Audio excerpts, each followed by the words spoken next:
down. I'm the one you call when you need a tin up or down.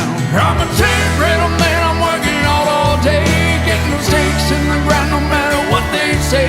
From sunrise to the night, I make sure everything's right. Yeah, I'm a tent rental man, I'm working all day. And we are back with another episode of Under the Vinyl, a rental management media podcast by the Tent Professionals, Kyle and my good friend. Hey, buddy. How you doing? I'm good, Nate. How you doing?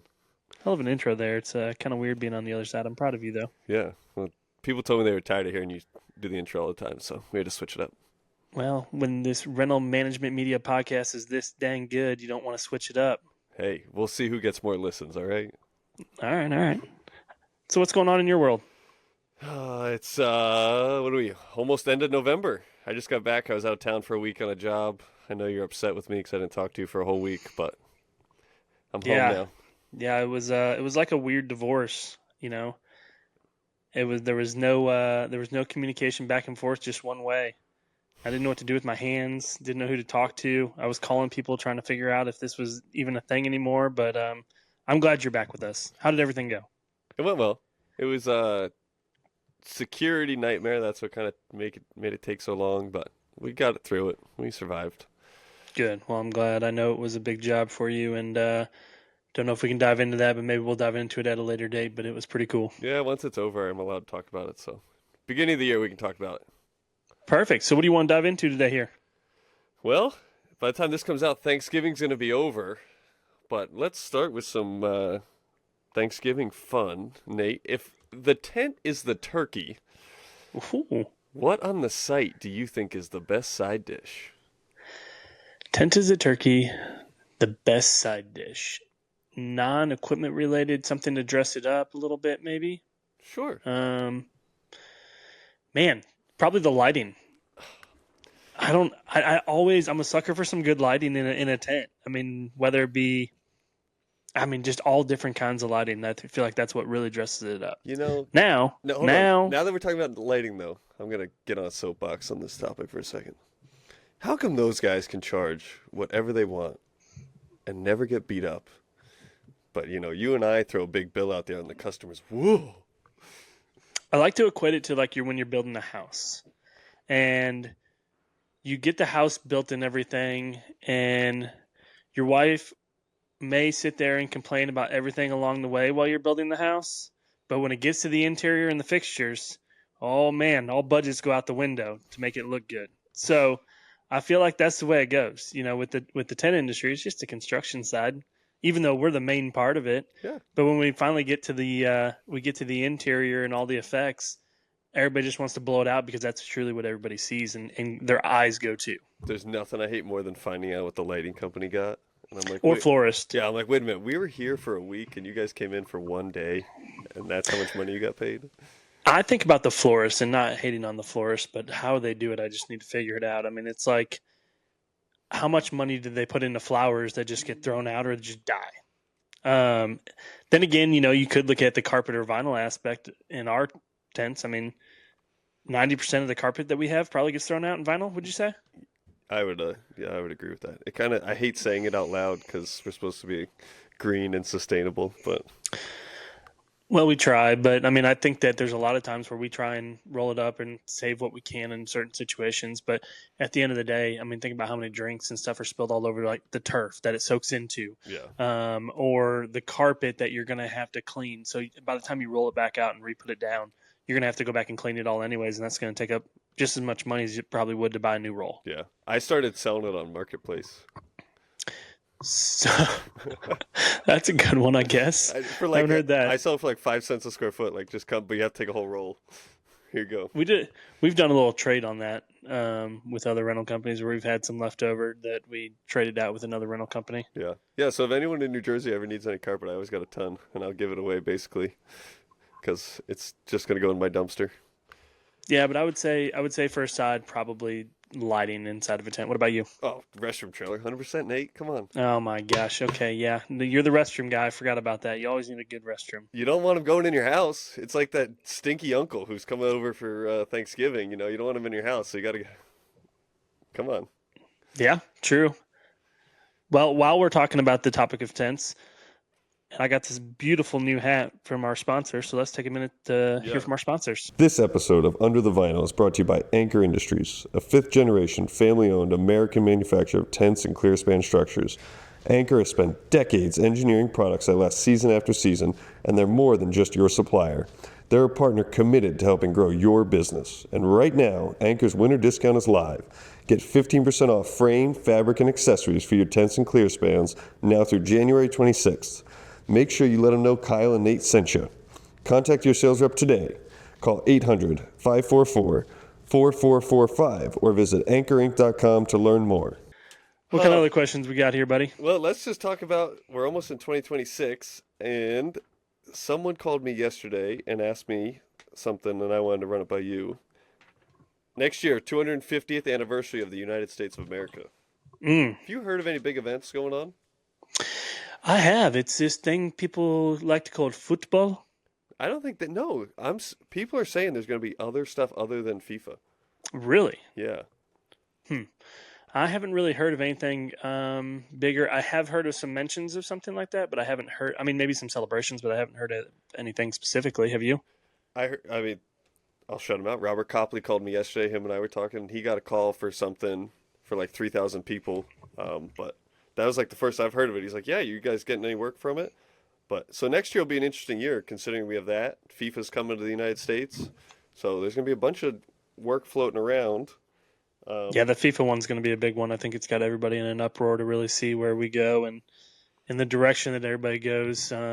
Just timing wise, it's the time of the year when everybody's already pretty busy. So I think everybody's trying to scramble how to make it work if they can.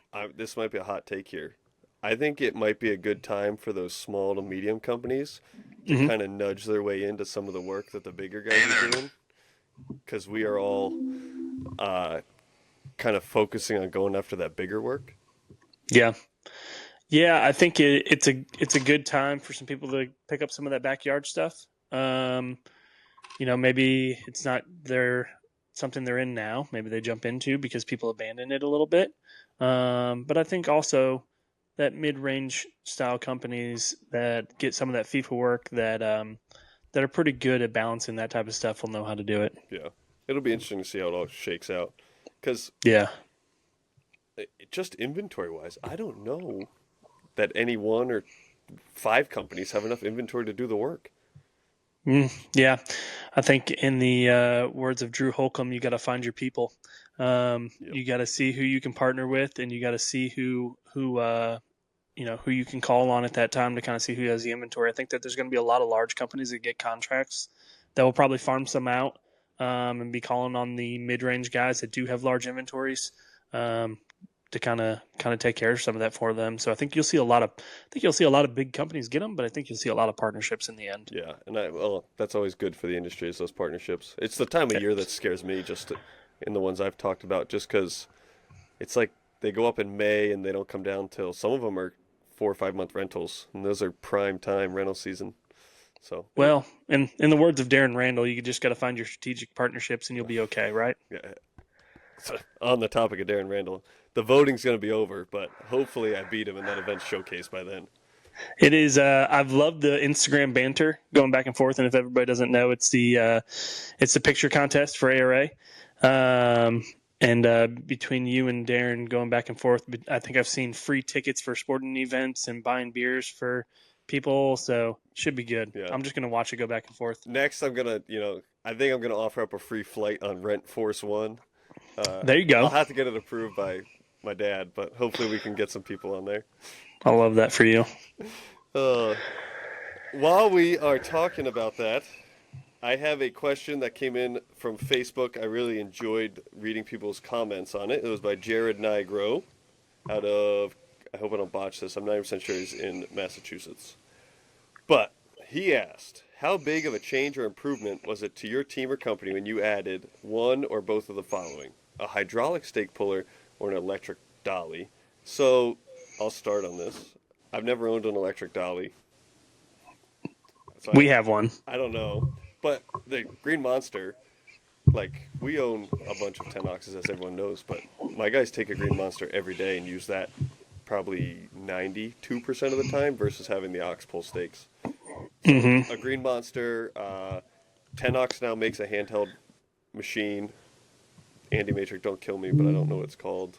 The Ox Tractor, I think. And there's, I think, one or two more out there. But definitely better than beating steaks up by hand. I remember those days. Yeah, I haven't had a Green Monster, but Really? no, just I've always thought the need for one was there, but then upon asking my guys, they didn't feel a need. They felt like it was. I guess it's one of those things where it's like the 10ox. You know what I mean? It's you don't know what are they doing? I mean, they're just using the old school. I mean, you're using a jack jaw or a jack style steak puller. Oh my God. And I think it goes back to, like I said, the old way of thinking, like with 10ox. You know, getting everybody into 10ox was hard because nobody wanted to change their way of thinking. And so once they saw it and how it worked, it was a totally different story. They wanted it. I think, but the thought process was now you got to have another truck, you got to have another trailer, you got to have everything else to do it, right? And so with the Green Monster, I think that the guys see it as another heavy item to lug around. So now you have to get it up and down the lift gate, in the back of the truck, rolling it in and out. And for me, my guys specifically in my Nashville office don't they don't have a box truck. They have a pickup truck, right? So if you're going to have a pickup truck, then you might as well pull the trailer and you might as well pull the 10ox. Yep. If it's small enough, then you might as well just throw a jack jaw in the back. Now, I'm not saying that I would be against the Green Monster because I always think it's a great product. I just think it's different applications for different people and different styles. If I had a box truck, I do have I have flatbeds, but putting it up and down on a flatbed at the same time, you might as well go the other way and go with the 10ox. So I think that it's just all over on that. If I was Jared, I would 100% buy a Green Monster or something equivalent, especially because it's a long-term investment. I bet Right. we have our original Green Monster we bought in probably 2002, 2005, somewhere in there, and still runs fine. I think it's still the original motor. We've replaced a bunch of parts because the guys flip it off a tailgate or drop it out of a pickup truck. You know how employees are. Oh, yeah. 100%. I know the 10ox is a large investment. A bunch of guys commented, just spend the money on the 10ox. It's not for everyone. That's a large expenditure for companies, so you can't expect everyone to be able to afford that. But a Green Monster, 100%, or the Ox Tractor. And if there's any other out there, I'm really sorry that I don't know the names, but they're all great options. Anything to hydraulically do the work instead of by hand is probably better. Let's also talk about the fact that it depends what size company you are, not style, but size company you are. I think a mid-range company would benefit really well from a Green Monster. I think that everybody would benefit well from a Green Monster, but specifically the smaller size are a little bit better. Would be great with that. Maybe they're not into the 10ox yet. Something like that. So, good job, Nate. That was great. So, want to go into some industry stuff? Yeah, let's hear it. All right. These are just some things I picked up today before we started recording. There's an auction next week in Westfield, Massachusetts. CRG Auctions. Company's the owner's retiring and everything's up for auctions. The auction dates are 12/3 and 12/4. If anyone hadn't seen an email come across from that, CRG Auctions. There has been I've had a few come through in Tennessee of some smaller companies, so I think it's that time of the year that some of these smaller companies are selling out. Just getting rid of some stuff, as well as closing their doors on some people that maybe not be wanting to be in it anymore. So be on the lookout for all those auctions. Yeah, there's some nice stuff in the auction I was looking at today. I'm not going to tell you what I'm buying because you'll probably bid against me just for fun. Other things coming up. The ATA Tent Expo is in January. You and I are going to be there. I heard a little rumor. We might do some live shows. We are. It sounds like we're going to, we'll be at a ATA doing some great live shows. There will be times for that, so everybody look at that, as well as having beers with everybody. So can't wait to see everybody and have some cocktails. And then direct from there, you and I are flying right up to Wisconsin and Illinois Yeah. If you're on YouTube right now and you're seeing this image in the back window, that is Brian Richardson. As you know, he likes to pop in once in a while. Yeah, we let's see. We have a jam-packed schedule. So we head from ATA. We're there till Friday. What is it? I mean, you're there longer than I am. I think I get there Sunday or Monday. I'm there the Thursday before, yeah. Yeah, so you're there Thursday, and I will be there till Friday. We fly out Friday morning, first thing, 8 o'clock, and we are headed up to Wisconsin, and we got a good little. To be honest, I'm really looking forward to that. I am too. I think it's going to be a blast. So, ARA has invited us up to Wisconsin, and we are going to do a little bit of a live show up there at Copley's Place at Event Essentials. And so it'll be a quick 24-hour turnaround. But, when we were down at YPN, we were talking and Rob was saying how awesome it's going to be and just all the things that we're going to be doing. So that'll be a quick turnaround and then jetting out of there. Everyone says how nice that place is, so that's what I'm looking forward to seeing. I've heard that it's state of the art. I was invited to the grand opening of it, and I wasn't able to make it, unfortunately, but I am looking forward to now being able to finally get up there. Now, I don't know about this weather change. We're going to be going from literally Florida to probably snow. And I don't know how to really pack for that, but we'll make it work. I might just UPS a suitcase to Robert and ask him to have it sitting in the warehouse. Hey, it's not a bad idea, actually. But yeah, that's going to be a quick turnaround. We got all-day events on Saturday. I think we got something to do on Friday night, all-day Saturday, and quick turnaround and get turn and burn on Saturday night back home. So yeah, the ARA of Wisconsin and Illinois. I don't know the proper name for the event, but they're doing a joint event, and I'm really looking forward to it. Yeah, going to be a blast. And then after that, Nate, we're going down to Orlando, you and me, to the ARA show. We got Events U on February 28th. Your boy's a speaker, Nate. At Events U? Yeah. Well, I wasn't sure if I wasn't going to be able to make it for Events U, but man, you may have just sold me. I'm a speaker. Maybe you should come. You're doing a lot of speaking these days. Yeah, just call me Brian Jr. Oh gosh! Don't blow up his head anymore, please. Oh, Jesus. But yeah, the ARA show registration's open. Get registered if you haven't. Yeah, ARA show is going to be awesome. As always, got some great events lined up there as well. We will be podcasting live from ARA show every day, I think. Yeah, Saturday, Sunday, Monday, Tuesday, and Wednesday. Damn. So make sure to check us out there and see some recordings. If you're interested in some interviews or being talked to, feel free to reach out. If you have any questions that you would like to see answered or talked about, let us know as well. I think that we'll start dropping some hints on some guests for those. So that way, if there's any specific ones that people would like to ask, I think we got, they're all going to be really fun. But we got one really good, unique one I think everybody will love that we will hint at a little bit later once we nail that all down. Yeah, and we might be working on a giveaway. We started talking about that a little bit, so we'll see what happens there. Stay tuned for that. Absolutely. And one other thing that I think is really cool, I don't know if everyone has seen this, but ARA Foundation is auctioning Bronco off. You can buy tickets through the foundation. How many tickets can I buy? You can buy 5 for $1,000. So, I mean, for $1,000 and you win a Bronco, that doesn't sound like a bad deal. Hey, then I can look like our fisherman Nick. Yeah, shout out Nick Danino. He can sell me all the accessories because he's fishing every day. Absolutely. If you need some block and roll accessories for that Bronco that you win, let him know. Oh, it's not block and roll. What's it called? X-Rack. Yeah, they are pretty sweet too. Yeah, he does have a good-looking truck. I'll give it to him.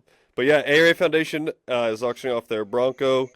Take a look, buy some tickets. They're only selling 800, so that does help your odds of winning, if I did that math right. But what else we got here?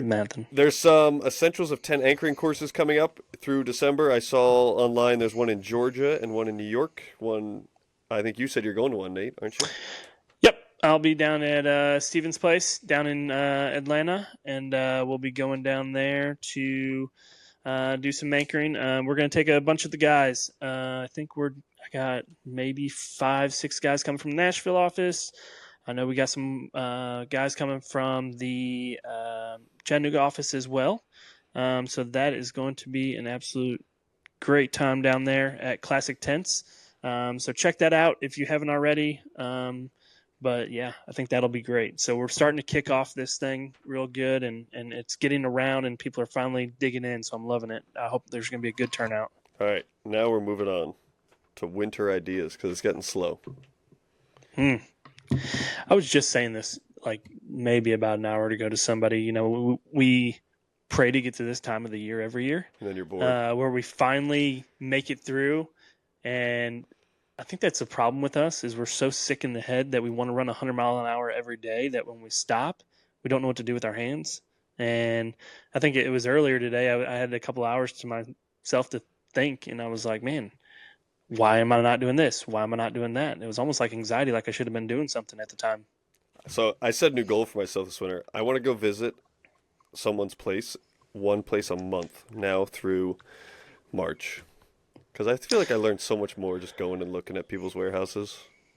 Well, you're going to come see me in February in Nashville. Oh, I am. We got a little shout out Clint Black. That'll be a good concert. But yeah, you should definitely do store tours. I loved the other day, Russ Hicks, great guy. Can't wait to have him on the podcast. But he put right on Facebook, he's like, I'm in Norfolk, Virginia looking for someone to go visit. So people, if you're listening and you're anywhere on vacation, I'm not an accountant or I'm not giving you tax advice, but I'm pretty sure you can write things off.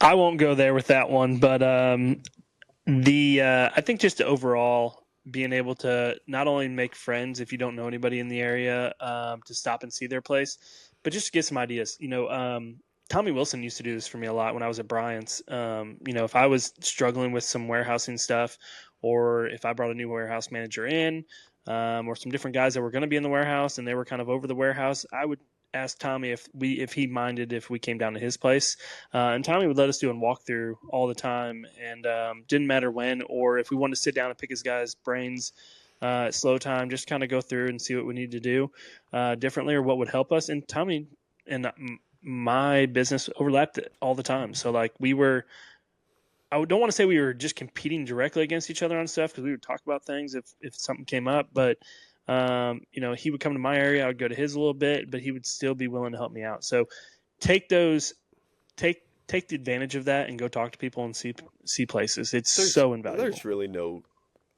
you shouldn't hate anyone in this industry because we're so small. We all kind of need each other. Mm-hmm.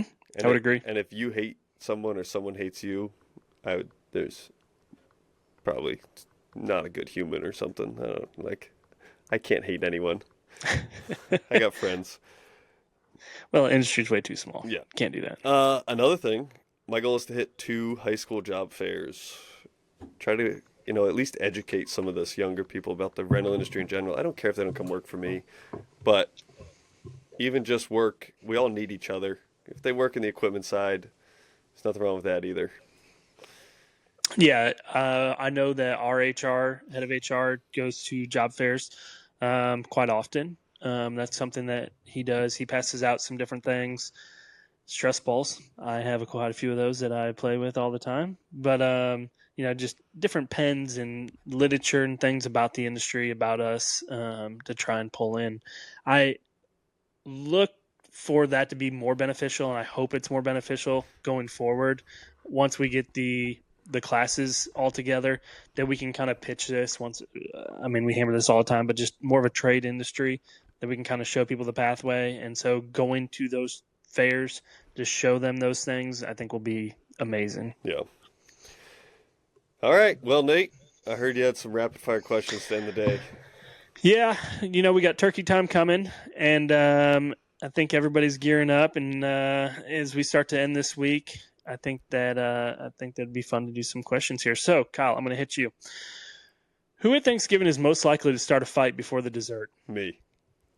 Really?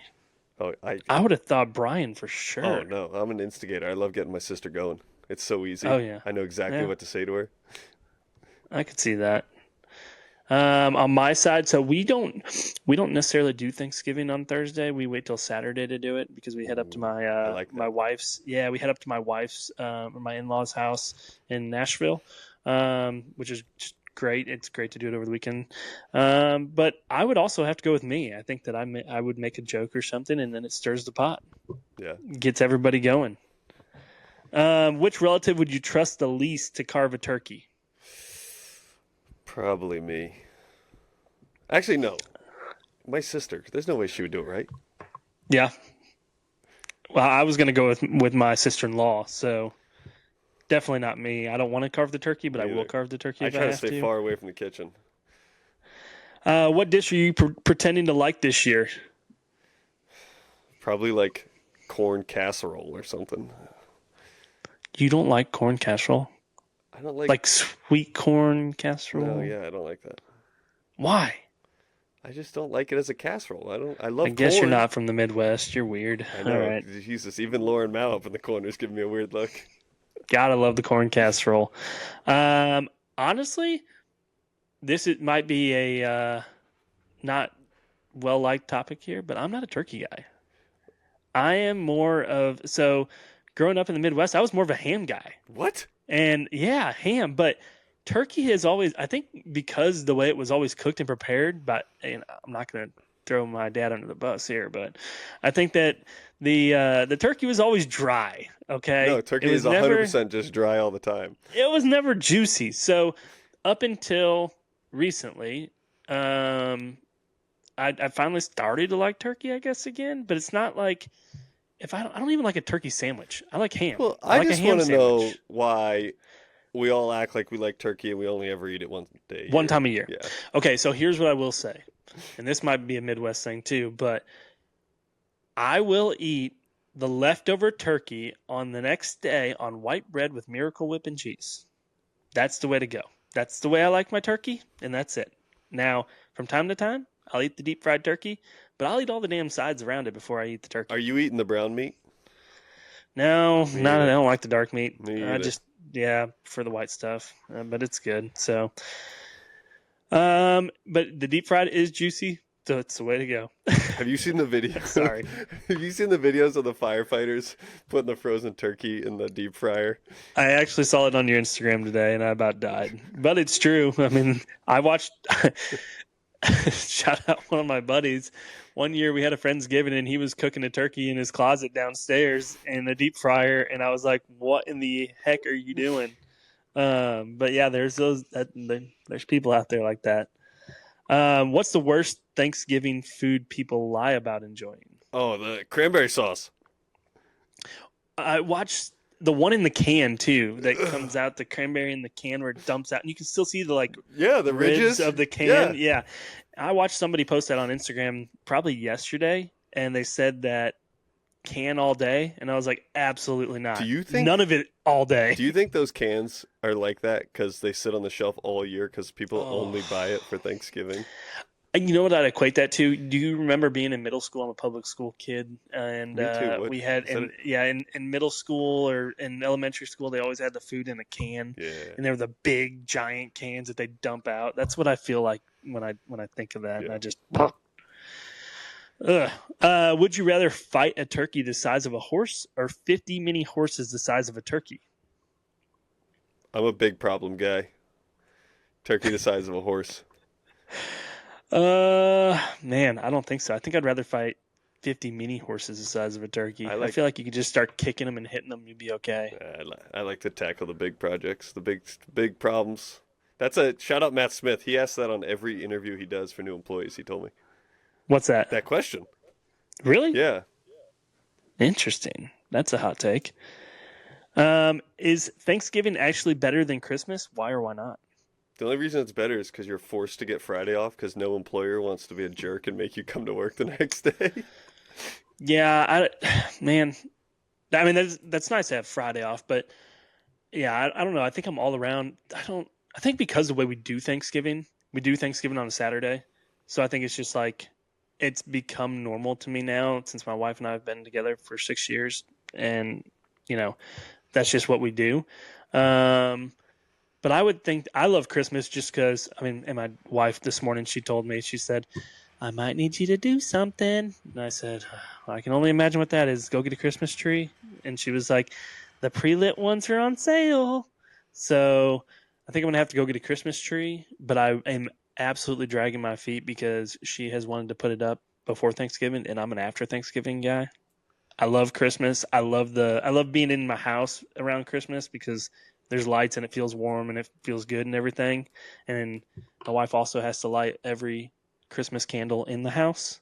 But yeah, I don't know where I was going with that other than my wife is going to make me put up a Christmas tree and lights, I think probably tomorrow or the next day. I think I got Christmas tree in my future. Yeah. Well, my other question was, is turkey overrated? Yes. And that is 100%, but we've already gone over that. So sweet potato casserole, elite dessert, or pretending to be a side? It's not. I think it's an elite dessert. It's not a dessert at all. Have you never been to a steakhouse that has had like a sweet potatoes that have like marshmallow and cinnamon and all the toppings on it? Oh, bro, you're doing it wrong. No, okay. no, you guys. Next time we're together. You guys, there's something wrong with you guys. Pumpkin pie or trash? Trash. I'm a pumpkin pie. I love pumpkin pie. Weird, I know. What's the most aggressive food on your plate? Aggressive? Mashed? I don't know. That's what. I would say green bean casserole. Everybody likes it, but nobody wants it to touch their food.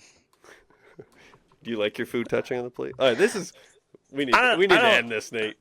I don't mind the food touching. I don't mind the food touching. But I just don't want to smash it all together in a bowl and make it look like slop. You know? How did we get here? All right, hang on. I'm going to do a speed round here. You ready for this? I'm ready. Mashed potatoes or mac and cheese? Oh, that's so hard. Mashed potatoes. This is speed. Ham or turkey? Ham. Real gravy or canned? Real. Cranberry sauce, real fruit, or jiggly can? I hate them both, but I would take the real one. Second or thirds? Second.